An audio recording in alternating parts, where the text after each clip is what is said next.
Jira Life, the place to find news, events, and interviews with the Atlassian community's movers and shakers. Because we didn't choose the Jira Life chose us. Thank you to Revyz for backing us up and making the Jira Life possible. I thought Bob was going to be doing this.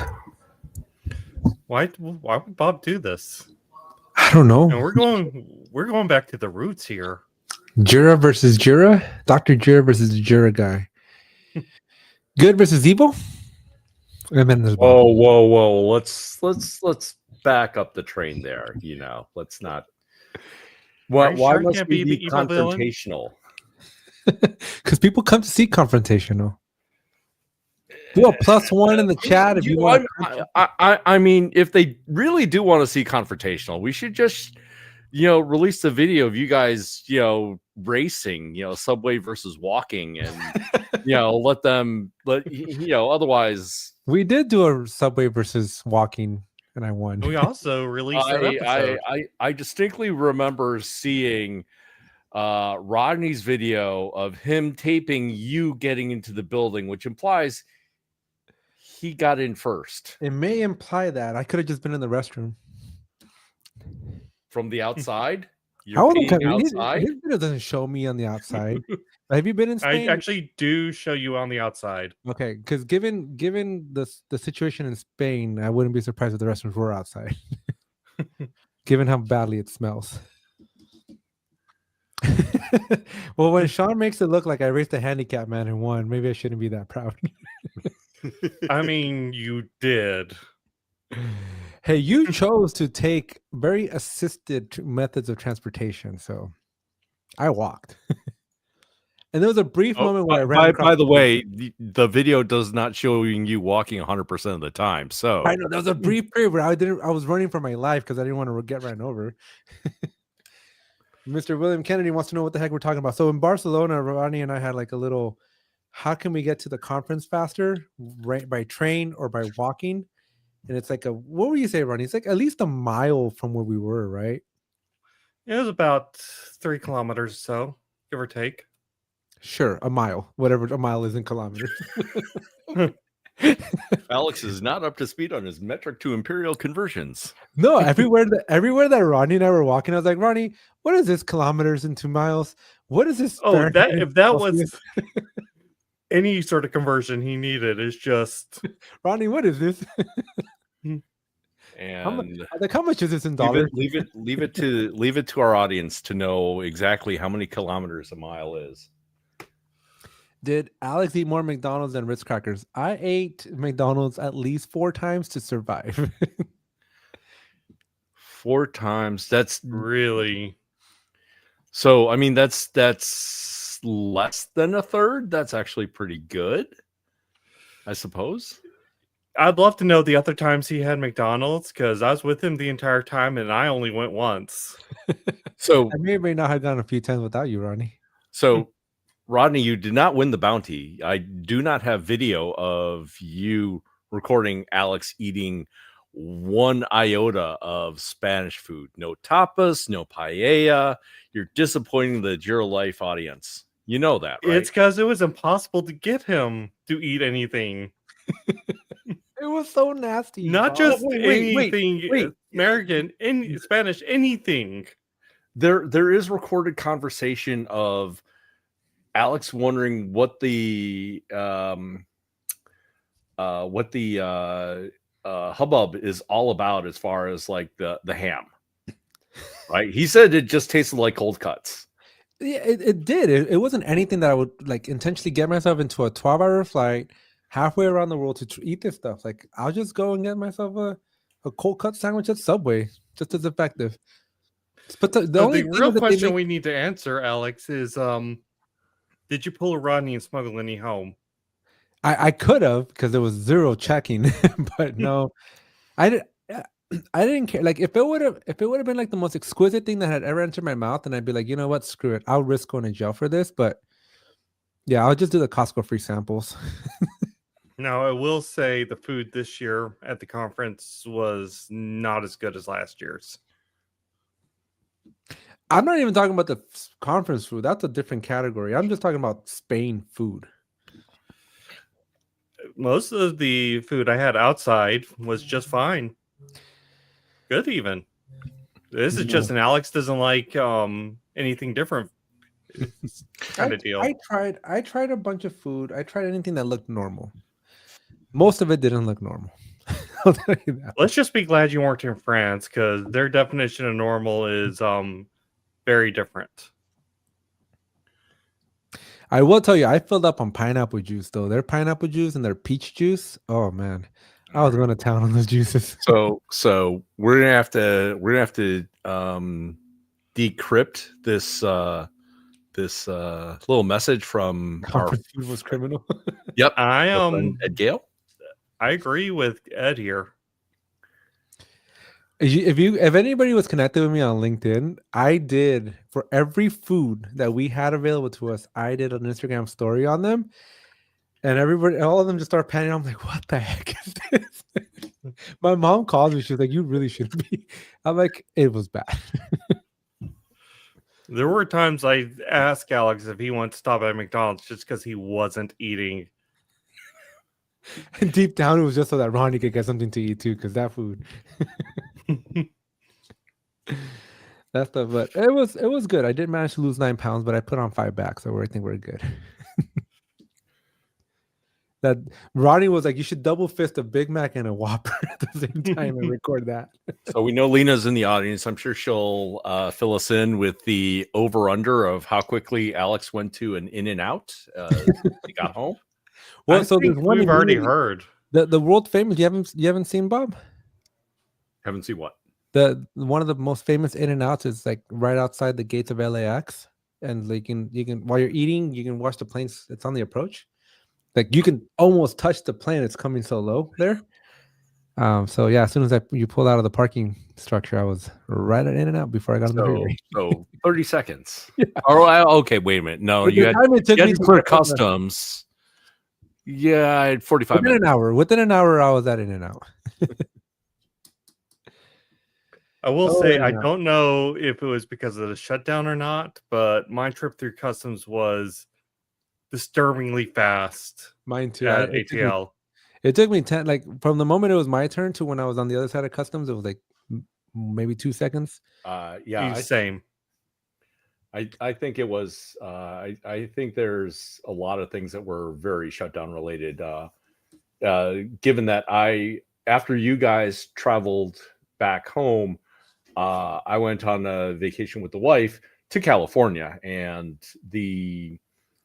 just the delays involved and watching us be as we were taking off, being the first of a queue of about 30 planes, just kind of like, yeah, air traffic controllers are just not I didn't think many air traffic controllers. I didn't think every TSA agent and CBP agent that I ran into for working while not being paid.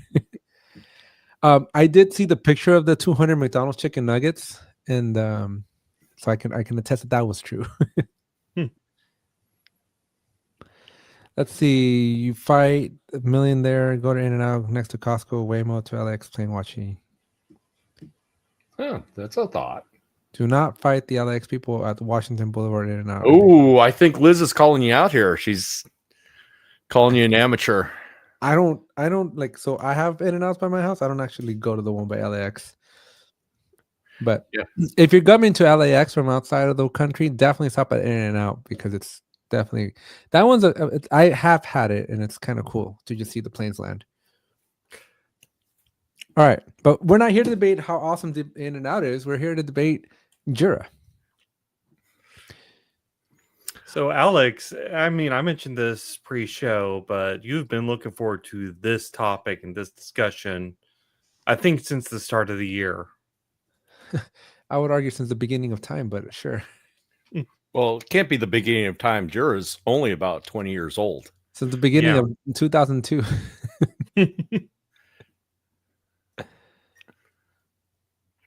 So, what are the sides? And I'm guessing one is going to be the Jira is for technical teams only. One person is going to be Jira is can be for any team, and one person is going to be the judge who will probably like reel in one side or the other.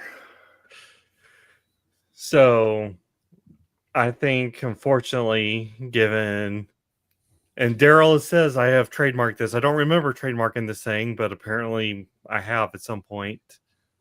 I am the Jira but for person. That is Jira but for marketing teams, Jira but for legal, Jira Is but that for. the tattoo I saw on your lower back? If there's a tattoo on my lower back, we need to have a talk about what the surgeon did while I was out. Something tells me I'm just going to yank this show right now, or we're just going to be watching a test pattern for the rest of the hour. Whoa, and Ronnie's my roommate. And we're getting home at midnight. Is a dessert topping a topping on floor wax? Okay. So Alex is not good on the 80s references and before, right. is he? So let's talk about something fun though. Okay. So Ronnie and I may or may not have walked past a couple of tattoo parlors. And the idea of getting matching TJL tattoos may or may not have crossed our mind. And Fede may or may not have encouraged us to enter one of said parlors. So y'all might need to wait until Anaheim to find out if Ronnie and I have matching tattoos or not, because we won't tell. I will tell you right now, straight away, King Bob definitely does not have tattoos, because King Bob has a thing about needles. We'll get you the water press on ones, Ronnie and Bob. Apparently, we know some people that know semi-permanent temporary tattoos. Speaking of semi-permanent, though, you guys want to see this? It's officially here with our. That looks more like a stack of pages and less like a book. It's the proof to make sure it all worked. Very nice big disclaimer for Atlassian, his lawyers.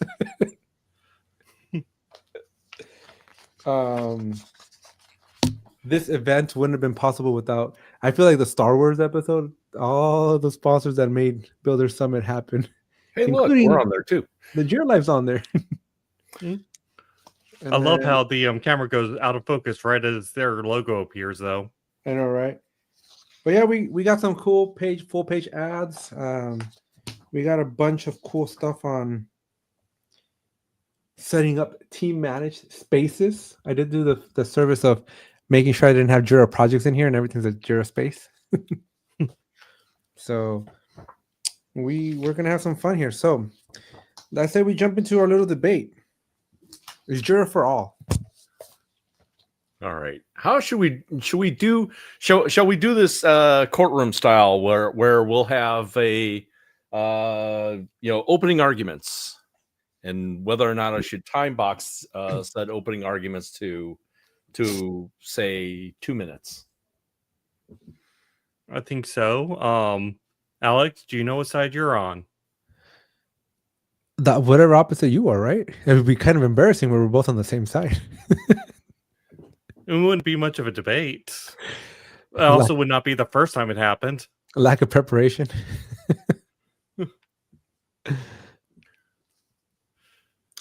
So I'm going to say that Atlassian is... All right, we ready? We are ready, and begin. I would say Atlassian very much would like us to believe that Atlassian is for all teams. And that's because it is an extremely flexible system, one that allows you to modify how it works in such a way that it can work for just about anyone. I see Alex wanted to talk there. I've got a minute 30 left.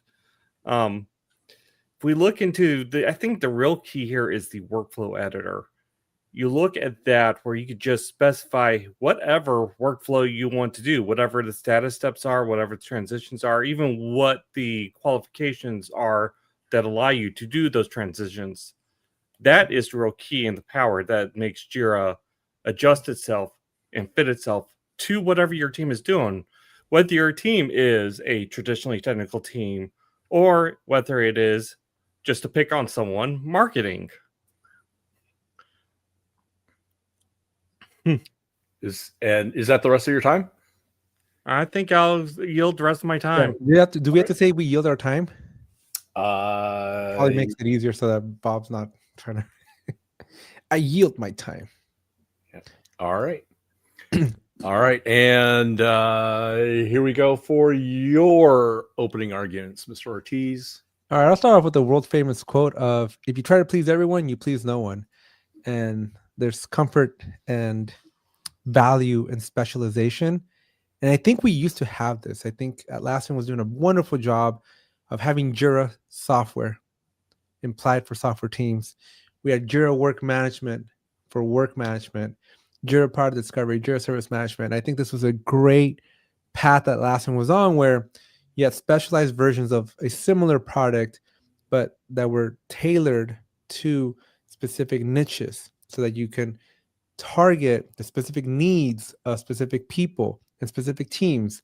But when you try to do everybody, you end up like iTunes. You end up with this bloated software that can do everything but not yet nothing at the same time. You end up pissing off your core audience, which is what we're seeing today so heavily in the Atlassian community, where people are just so upset, right? Because we have folks that have been with the Jira environment since the early 2000s, and all of a sudden Atlassian is making these strategic changes to make Jira more accessible to even more people, to the next 300,000 customers, and all of a sudden just pissed off the first 300,000. So I think had Atlassian gone down the road of customizing Jira work management, maybe a better name for it, you wouldn't have had the uproar that you have today. Yeah, you have segregation in your applications, and yeah, maybe your teamwork graph and your platform apps won't work as well, but I think it's a good compromise, because otherwise you're just jeopardizing your user base, you're jeopardizing your champions, you're jeopardizing your capabilities, and I just don't think you win in any way, shape, or form. So I am all for Jira should not be for all; it should just be for software development teams like it was intended. I yield my time. Fair. All right. Let's see. I've never been to court, so you're gonna have to walk me through the rest of this process. Okay. So those were the opening arguments. Rodney, I am going to give you the floor as far as any further contentions you want to make, as that Jira is for all. Alex will have the opportunity to cross-examine the witness, aka you, on this. I mean, let's talk about his main assertion that Jira used to be segregated for individual groups.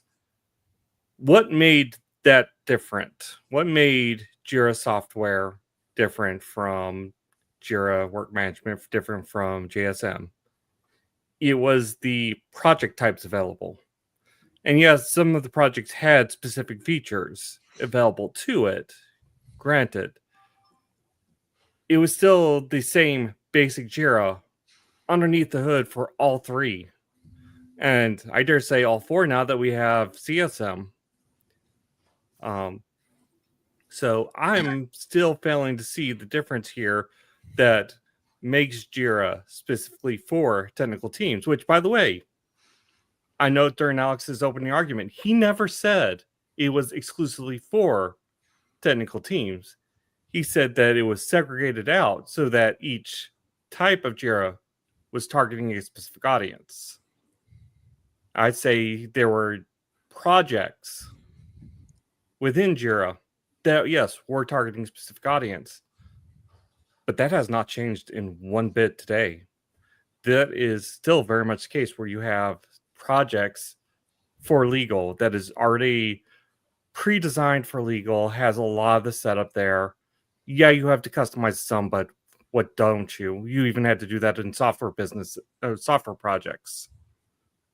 You have projects for IT teams. You have projects for customer service teams. It still boils down, and I'm using the old terminology here.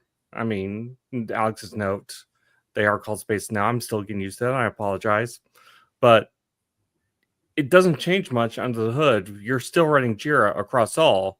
So I still say the actual premise is Jira for all still remains true. I yield the floor to Alex. Alex, your opportunity to cross-examine.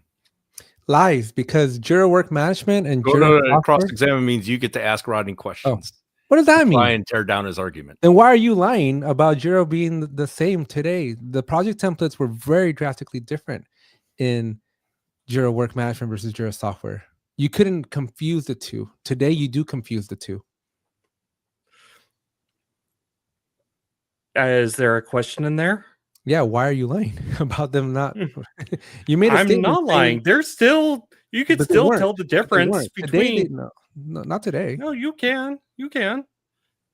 Maybe you need to take the Jira Project Management and the Jira Service Management project exams again. No, I did take them and I passed them. The UIs are less confused. The UIs are less distinctive today than they were when it was Jira software and Jira Work Management. So you're telling me you could run a sprint in a JSM project? No.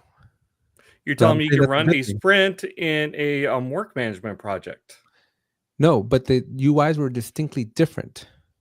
Now they're all the same. So it's a more uniform experience. That does not mean there's still things, by your own admission, that make each one unique. And I'm just going off the sprint. We want them unique, but we want them unique. But by your own admission, they are. There are things that make. No, they're not. Back then they were not, though. Like back then, their uniqueness is what gave them their power. Now they're all the same thing. There is no reason to have all the different project templates as you described because you don't need them. The experiences are so similar and overstacked that you only just need a Jira, which is the direction that Atlassian's going in. And I'm arguing the opposite. I'm arguing you don't want that. You want what we used to have. But again, there are things, by your own admission, the question you just answered, that make the different project types unique, correct? Are we in consensus about that, or do we need to go back and ask that same basic question again? I am specifically arguing with respect to the UI, not a capability of whether a board has a sprint or not a sprint. That is an element of the UI, I'd argue. It's not. It's 5 letters on the board. You used to have a clear distinction. You knew when you were in a business project. You knew it without a shadow of a doubt. You knew when you were in a JSM project. Today, that line is very blurred. You don't really know which one you're in. All right. I'm going to, for the supposition, for the argument, go with you that, yeah, the UIs are not distinct. I'd argue that's a lie, but for the purpose of argument, let's run with it for a moment. What you're proposing is the already overworked admins out there need to learn and teach, because let's face it, the admins are most of the time the ones doing training, 3, 4, however many different UIs for each individual use case. That is the argument you're making. This is the ideal, is to have 5 separate trainings for what essentially amounts to the same product. I mean, Atlassian is doing that already still, so it's not any more different, right? Because you have your whole ITSM side of the world for Jira being JSM. I'm not saying that the UIs needed to be drastically different. I'm just saying the purposes were very clearly shown that they were different. And as a Jira admin, I never had to put on a whole different hat when I was in a business template versus a software template. So I would say you're a slippery slope there for you. You don't have to retrain your admins to use Jira. So you could go in and pass the 420 today. I could if I wanted to. And not because we've been studying it for however many weeks now. But let's also be very clear, right? The 420 today is very different than the 420 that you would have taken 2 years ago before Atlassian started really trying to take market share from ServiceNow. But I'm not sure why we're arguing JSM though, because JSM is a distinctly different product to a certain degree. It is still Jira under the hood. Just like I'm arguing the business projects are still Jira under the hood. The question is not, is Jira software for all teams? The question was, is Jira for all teams? Then why hasn't Atlassian just made it just Jira and get rid of JSM and JPD? I've been asking that for years. I think you actually commented after Team 24 when I asked that in person. Why did they not go far enough? I don't know. All I can tell you is that our audience is apparently very lost of where we're at. So we probably want to bring them back up. Go ahead, producer Bob. Bring it back to where it to be. All right. Because I've never been to court, so I'm. You're implying I have. I think he's implying we both have. All right. Alex, is it your turn to be on the witness stand and give your testimony, and I'll let Rodney go in for cross-examination. Give my testimony. I grew up with Jira. So I think Atlassian has created this world where we used to have these server folks, right, that grew up with a version of Jira.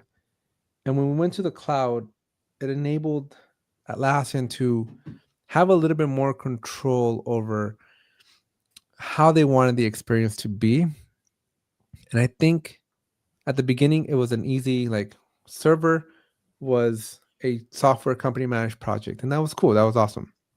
But then for some reason, they invented this team managed project that kind of made the barrier to entry smaller, which noble attempt, and hats off to Dave and his team for that. But it worries me because back to my opening statement of you try to please everyone, you please no one, right? I feel that when you create this tool that can do almost infinitely anything, it's chaos because it's just like no world order whatsoever. And I think one of the most beautiful things about Jira software is that it was distinctly in this walled garden that so many of us learn to cherish and master and understand.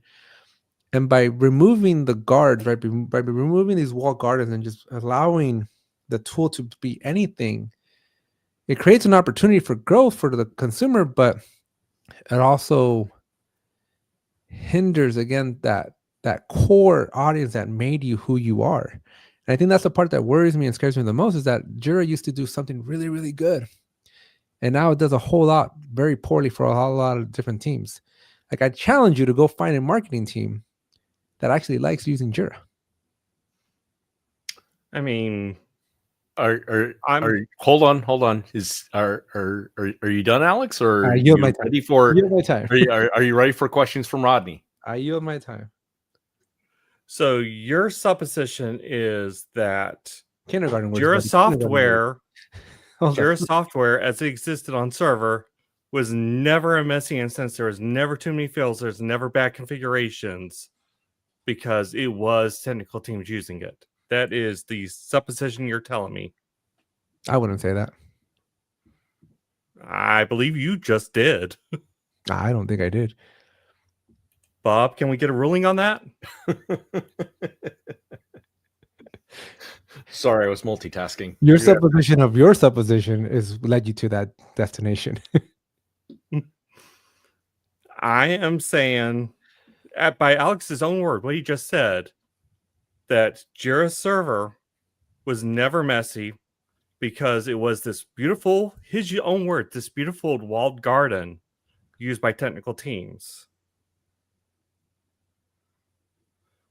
And my question is that what he really wants to say?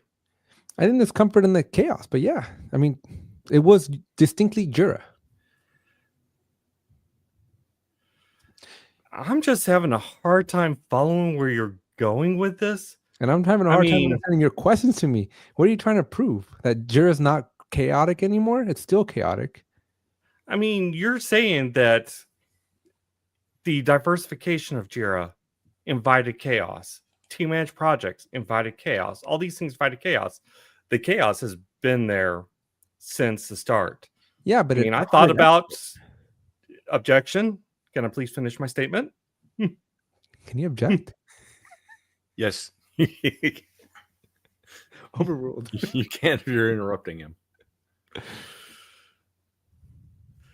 But the diversification here of Jira invited the chaos. The chaos has been there since the start. I honestly thought about naming my blog my namesake, Fighting Entropy, for the longest time, because as Jira admins, even back when we were only Jira software admins, that's what we did. We fought the entropy. We fought the chaos. Because, as I've told people time and time again, there are infinite ways to configure Jira, which means there are infinitely bad ways to configure Jira. But more to the point, I don't think that this is necessarily a problem. I have configured many business teams on Jira software just fine, even if there wasn't the project templates, which I argued and fought for a while to get that feature. We'd still have this Jira but-for situation because Atlassian does want to sell to more people. And I think the tool on its own is powerful enough to support just about any workload you can imagine.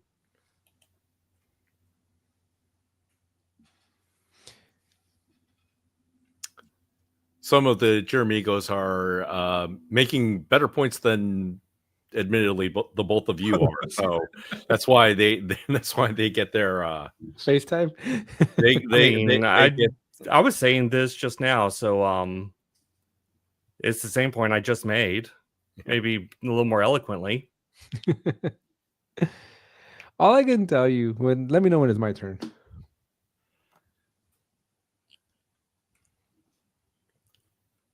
Rodney, back to you. Any other points you want to make on Jira for all? For example, I'm going to give you an argument. I'm going to let you work with it as it may. And I'm going to do the same for Alex. One of his arguments that he should be making. For you, the argument is avoiding tool sprawl. Let you ruminate and expound on that, if you will. So, to Bob's point here, God dang it, people. I forgot to put my phone on silence. Anyways, to Bob's point here, is it really more efficient to have your teams on 5,000 different tools, on Asana, on Rally, on Monday.com, on ClickUp, and on, God help, I may be summoning a Brittany here, Excel? Trello. Is that really more efficient than having everyone on the same tool and speaking the same language?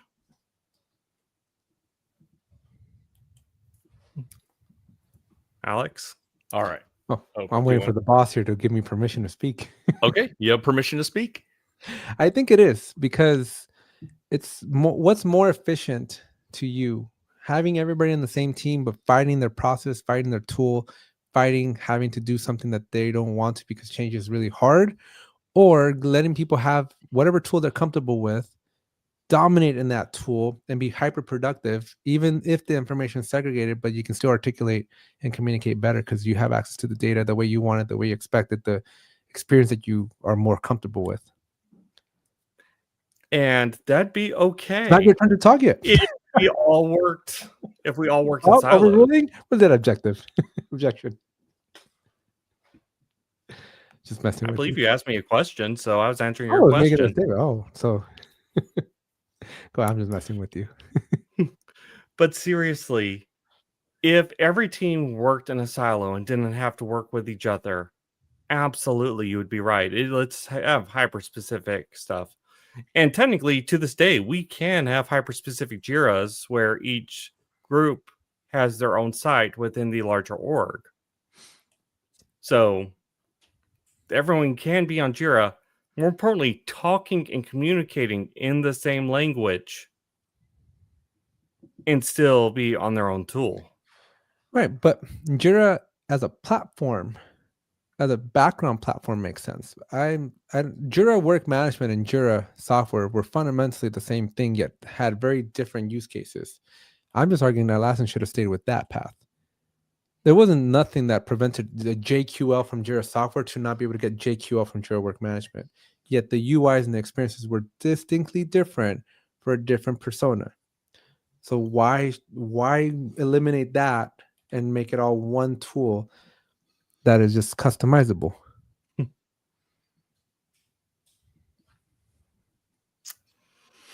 I mean, I'd argue that it's not the difference was in name only.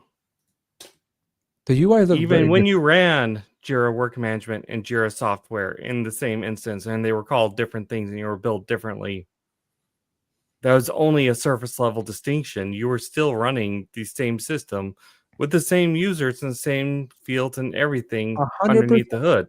100%. However, if Atlassian wanted to change the status button location on a Jira Work Management, who the hell cares? They could have left Jira Software alone. But now, because it's the same damn tool, you piss off everybody instead of just a small little subset of people. I think everybody's a subjective term there, so I'm gonna It's everybody. Check your Slack. Check the Jack as well. I mean, I will say that moving that status button did. If there was a situation where Atlassian did piss off everyone, capital E, that status button was probably it, or as close as they've ever gotten. So that is one point where me and Alex will agree on. They should not have touched that status button. Also, let's look at history too, right?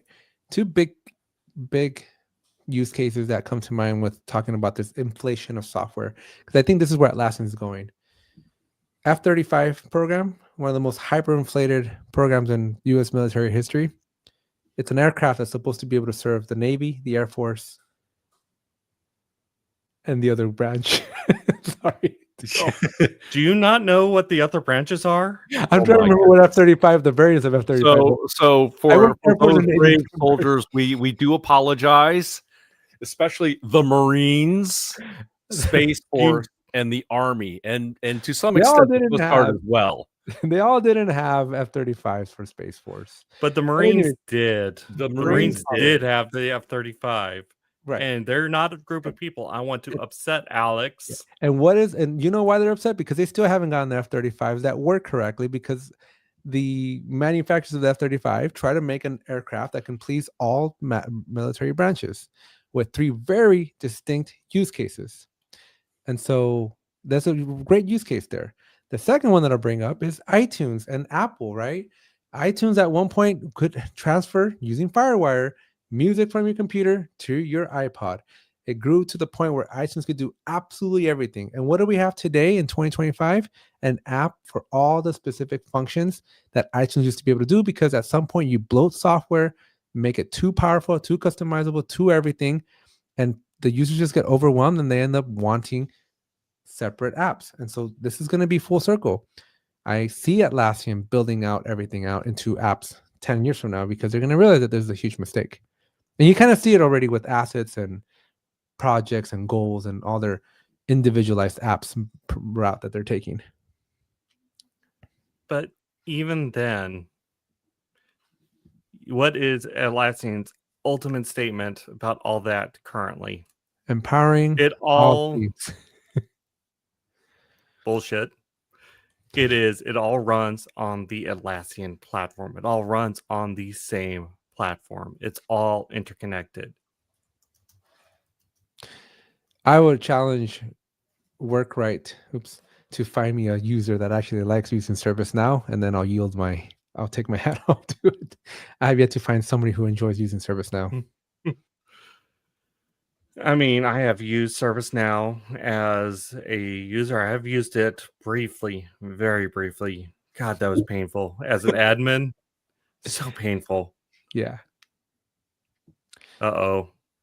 Dun dun dun. All right, I bring in a guest judge and see if there's anything more that he can kind of add as far as your arguments and counter arguments. Don't crash. Whatever you do, Brian, do not crash. Oh no, I'm sitting in a parking lot. Don't worry. As you see cars whizzing by. I mean, so you said I challenge you to find somebody who likes ServiceNow. I spent 7 years managing ServiceNow instances as well. And I got to tell you, there's a lot of things that they do right. And I had a lot of users that enjoyed things that ServiceNow did that Atlassian didn't do quite as well. Like what? A good one is the way that they handle. So first of all, their knowledge management stuff in general is kind of crap, but the way that they handle the ability to hide and view blocks of content based on users is particularly good. And users care for that? Like they could see that configuration? Users get the information that they need at the time that they need it without having to find a bunch of different documentation. One of the things that I think is true is that there's a balance here between what's good for the admin and what's good for the user. And another thing with ServiceNow is the way that they allow you to take bits and pieces of new features instead of take it all at the same time. They also do version releases, so things are not constantly changing all of the time. Now, I will give that point to ServiceNow because I've said this is also something Salesforce does really well, and I've told Atlassian to their face last week, this is something you need to figure out how to do because having all the changes happen all the time with zero warning ain't doing it. And Alex, just the other thing I would say, you said I challenged them, but if we were not in this group of people who love Atlassian products, about like 80-90% of the people walking around on the internet would say to you, I challenge you to find anybody who likes using Jira. Yeah, that's a valid point because especially nowadays, more and more people start disliking Jira. Nobody likes any of these tools. Like they're not there to be liked. Let's face it, we're talking about work tools, and nobody likes work, so nobody's going to like the tools they have to use are required to use. Enjoy using it? Tolerate better? There are days, Alex, I hate Jira, and I know there are days you've hated Jira too, because I've heard you complain about it. All I can tell you is that when I used to work in a real job, in a regular job, and I had to submit a ticket to ServiceNow, I was like, I'll figure it out on my own. I am not going to try to figure out how to use ServiceNow. I'll just restart the computer myself. I would also like to note that Alex does not consider either Service Rocket or TJL or ApeTech to be real jobs. Not when we have ServiceNow to submit an IT support ticket? We can. I will consider any company that has ServiceNow to be able to submit a ticket a real company. So then, I don't know. Let's pick a large company that uses. I mean, who is that? Ford or GMC? Like these companies use Jira. Yeah. Are they real companies? They are. They don't use JSM. They use ServiceNow.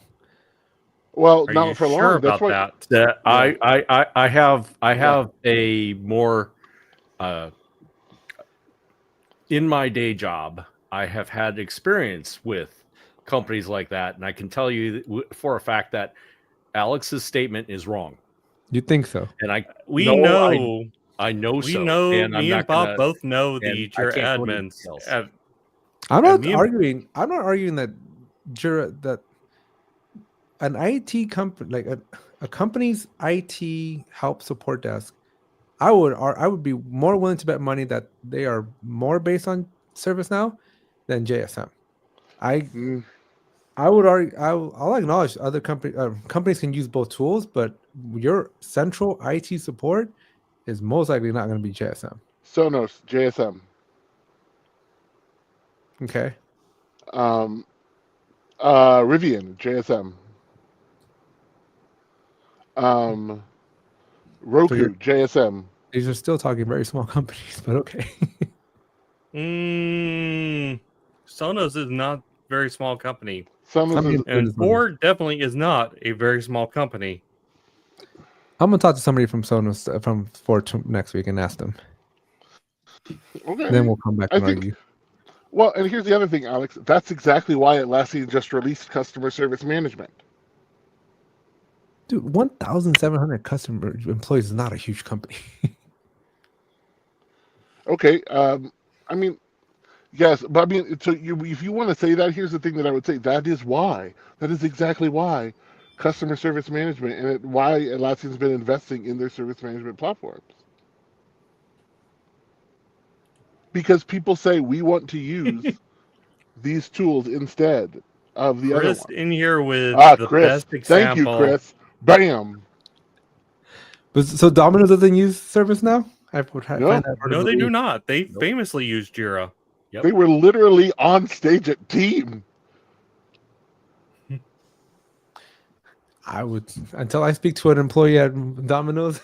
Okay, Do you want to well, speak to a former employee? We can. All right. I'm see going to say at that point, Alex, we don't need to have discussion because you are not ready Right. to be convinced. I don't even know what we're do arguing have- anymore. What does ServiceNow have to do with Jira becoming a tool that's overinflated and bloated like ServiceNow? Like this is the thing we want. But Alex, But you were said just that holding more that up as companies- the example yes, of what we more want to companies achieve. use ServiceNow, and because it's better for service management. Well, I why do didn't you say it was think? better? I said Yes. name a person who enjoys using ServiceNow. Don't be putting And- words in my mouth either. I am very anti-ServiceNow. I would much rather use Jira any day of the week. I'm just simply saying when you have a tool like ServiceNow that does it all, I would love for you to show me a person that actually enjoys using ServiceNow because it is a tool that does a lot of different things. Now, I do have one more point to bring up here, Alex. And a decent chunk of our audience are made up of fellow Jira admins. A decent. What do you think is better for the Jira admins to have a very small user group they're supporting in a company or to be supporting as much of the company as they can? I think it's irrelevant. Come layoff time, I disagree. It's an IT. It's a cost center, though. You're just as screwed either way, whether you have one person or 1,000 people. IT does not have to be a cost center. That is, that's like antiquated. What's up? What product does IT make, Brian, that they could sell for profit? It's what product does IT enable for the company to make? That's not the question. What product That is the IT question. make? No, you have to make a product. To sell the product. I've got the answer to this, though. You can't enable people and make money. Oh, then okay. Have you never played World of Warcraft or Diablo 3 or any live service game? Yeah, those are all product. that is powered by IT groups. It could not exist without the IT people. Literally, nothing can exist with an IT team. But you're still a cost center. Okay, then what about finance? Is finance a cost center? Yes. You don't build if you're not building the product. It depends on the product. I said without IT, there is no product for live service games. Plus, I think Alex is bringing up a very, very old argument before concepts like TBM, Total Business Management, which allow for enablement technologies such as websites where you can sell your products. So still, the product is what makes the money, not the website. But if you can't sell the product, how much revenue Doesn't are you matter. It's getting? still a cost, though. It's still building the website did not make you money. Building the product Maybe. didn't make you money either. Yes, it does, because then you have No, something to sell. no. Then building the website also made you money because you couldn't sell it without that. Okay, but you're still a cost. Well, then building the product is Everything's also a a cost. cost You then. can't have them both ways. Then only GTM is a profit center. Only. You need to be able to produce something to make money. So Yes. the people that make that product is not a cost center. Everything else is a sunk cost for your company. No. So equal. do you know? Have you ever heard of the term called sunk cost fallacy? It's literally a fallacy for a reason, Alex. So if you have a website and no products on it, If you have You're products just as and no way, screwed. right? Exactly. Go ahead, Rodney. If you have a product with no, or a website with no products, you are just as screwed as if you have product with no website. You need both. right? But one will That means generate both you are equal revenue, parts. but one and- will but you don't need a website to sell a product. Yes. Here, let's put it another way, Alex. This is a better way to put this. Especially at Sonos, IT was responsible for all of the ability to distribute products. In other words, the way that the things got made, all of the technology that made those things happen so that they could communicate was IT. If you don't have distribution, it doesn't matter if you have a product. And IT powers distribution. You can't have distribution without IT. Yet IT almost bankrupted Sonos. No, it didn't. That's incorrect. Why wouldn't it be That's- correct? What? So then explain in your words what happened to Sonos' fiasco last year. Oh, that was literally product. That was product building a bad app because they were pushed to by the product leadership. So it had nothing to do with their infrastructure, their IT infrastructure. No, not at all. Actually, Nothing to do not with one bit. No, not the fact that the product couldn't talk to the old IT infrastructure where all the products used to be. And No, that wasn't IT infrastructure. That was actually all product infrastructure. I can tell you 100% that was not the IT team involved in it. Products don't make an infrastructure. That's an IT thing. No, incorrect. Not at some companies. Hmm. Some companies, all of the enabling technologies, like all of the pieces of the like all of the cloud services for Sonos were written by PD DevOps, product development DevOps. So you don't think that's the problem then? What do you mean? Why? It's in the wrong organization. You're the I one who don't told me know. that it was. I'm not sure you can make that same argument if Right. because it's clearly along the same lines as one of your favorite companies, Alex, Apple. What is that? Where's the product differentiation between iCloud and the devices that enable iCloud? We're talking iPhones, Macs, and Yeah, IS&T at Apple has nothing to do with that. That's all on the product side. IS&T is focused on infrastructure, like like how the buildings communicate, how the internal workings of the company communicate and operate with each other. They're not focused on the cloud service technologies that enable the companies. Now, here's the thing. I happen to think that's wrong. I actually think that's where. So you're losing money not because of IT, because of product. Because product isn't relying on IT to do the things that they're better at.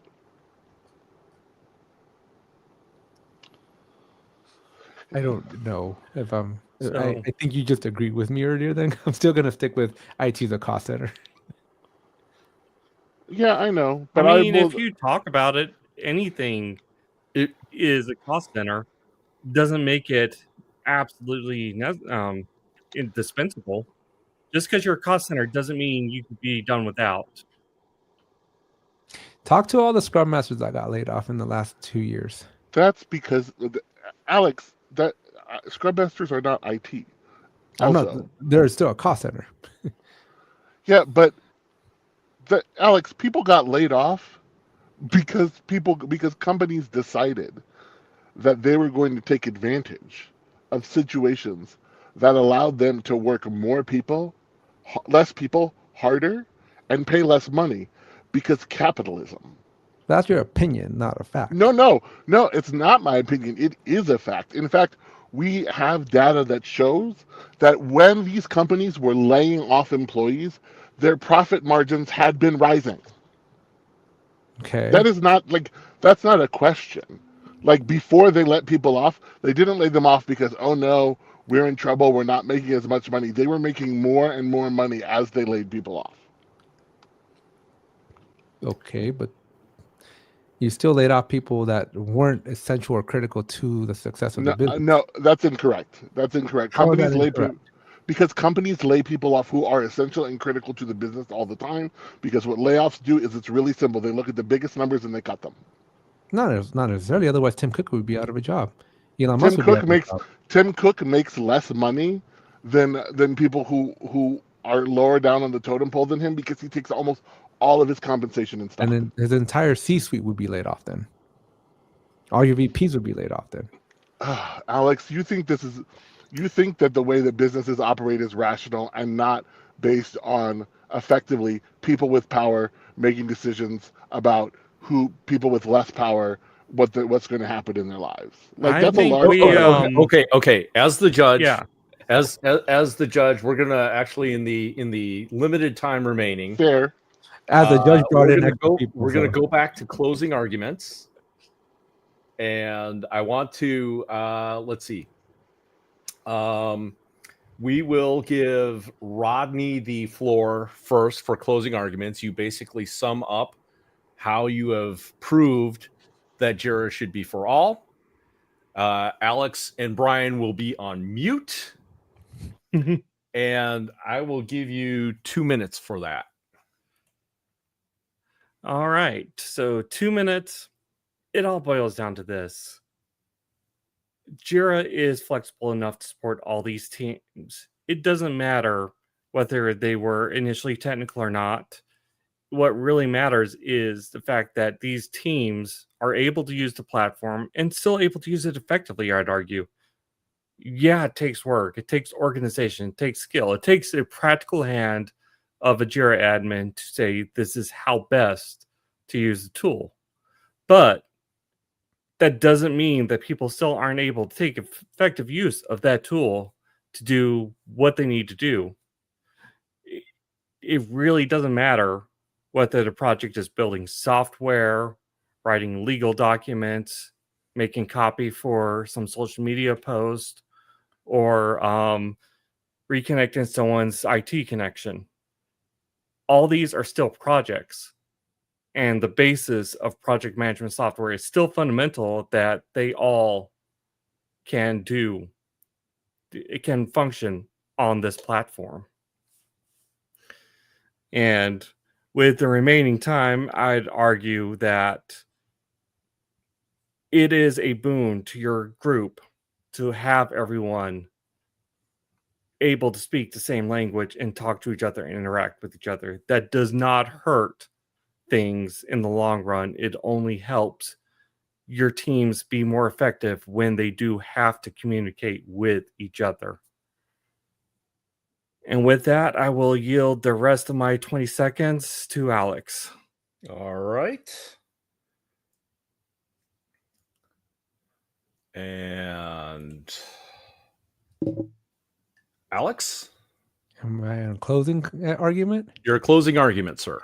All right. I would argue that if the trend in the industry were to consolidate and make an app that rules them all, then we would see that evidently in other tools. But you see the entire Microsoft suite as dedicated apps that are very specific to their function.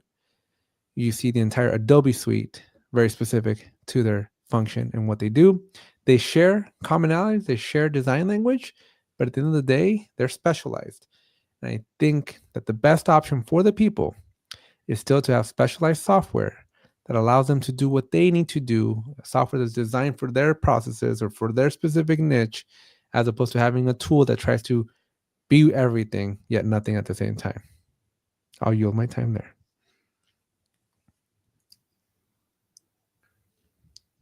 All right. And I think within the closing seconds, I can honestly say that as we start wrapping up, thank you, Jeremigos, for giving your unvarnished opinions and objections to this.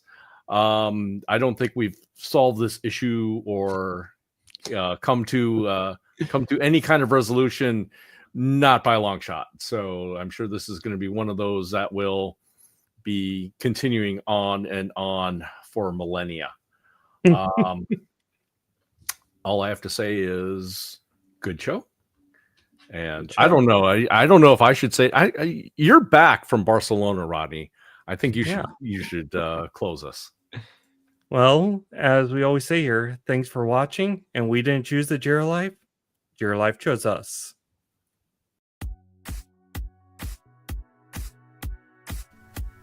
Thank you for listening to the Jira Life. Our hosts are Alex, Dr. Jira Ortiz, Rodney, the Jira Guy Nissen, and Sarah, hashtag I Believe Sarah, right. Our producers are Robert King Bob Wen and Lena Ortiz. You can catch us as we record this podcast live every Thursday at 2 p.m. Pacific, 5 p.m. Eastern on YouTube at The Jira Life. Be sure to join us and the other Jeremigos of the Peanut Gallery each week to ask questions, add your comments, and tell us what you're up to. If you can't join us live, you can still catch the replay on YouTube. Don't forget to like, comment, subscribe, and hit that bell while you're watching. You can also find us as a podcast on Apple iTunes, Spotify, or wherever you get your podcasts. If you think this podcast deserves a rating, it would be much appreciated, as it will help others discover the Jira Life. Because we didn't choose the Jira Life. The Jira Life chose us. Thank you to Revyz for backing us up and making the Jira Life possible.